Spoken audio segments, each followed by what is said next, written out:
Pengungkapan 4 kasus narkotika ini berawal dari penangkapan tersangka DW di sebuah rumah yang beralamat di Jalan Bukit 3, Kelurahan Roban. Dari hasil penggeledahan ditemukan barang bukti yang diduga narkotika jenis sabu sebanyak 7 paket dalam kemasan 1 kantong plastik klip seberat 0,33 gram. Dari hasil penggeledahan ditemukan barang bukti yang diduga narkotika jenis sabu sebanyak 1 kantong seberat 0,02 gram. Usai melakukan penangkapan tersangka di depan Bimbel Ganesa, polisi melakukan pengembangan ke rumah kos tersangka yang beralamat di Jalan Manggis 2, Kelurahan Roban. Ditemukan barang bukti diduga narkotika jenis sabu sebanyak 1 kantong plastik klip seberat 0,45 gram. Selanjutnya TKP ketiga, penangkapan dilakukan kepada tersangka DR di Jalan RA Kartini Gang Patora, Kelurahan Sekip Lama.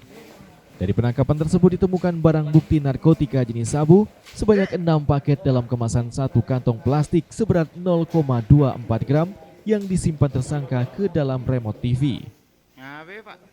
Dan TKP keempat, penangkapan dilakukan kepada tersangka AM di Jalan Cendrawasih, Kelurahan Melayu. Dari pengungkapan tersebut ditemukan barang bukti yang diduga narkotika jenis sabu sebanyak 2 kantong plastik klip dengan berat 21,89 gram.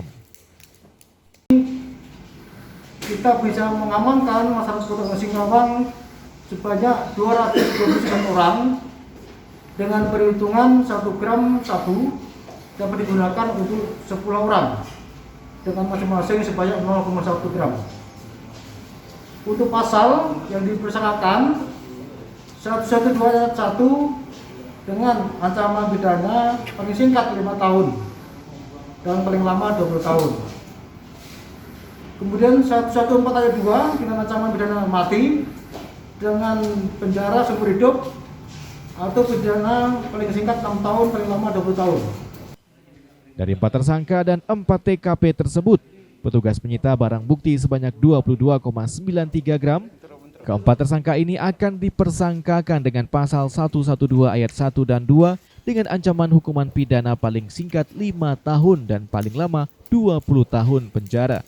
Dan pasal 114 ayat 2 dengan ancaman pidana mati atau penjara seumur hidup atau pidana paling singkat 6 tahun dan paling lama 20 tahun penjara. Dari Singkawang, Kalimantan Barat, Tut Uri Handayani, Mizar TV One mengabarkan.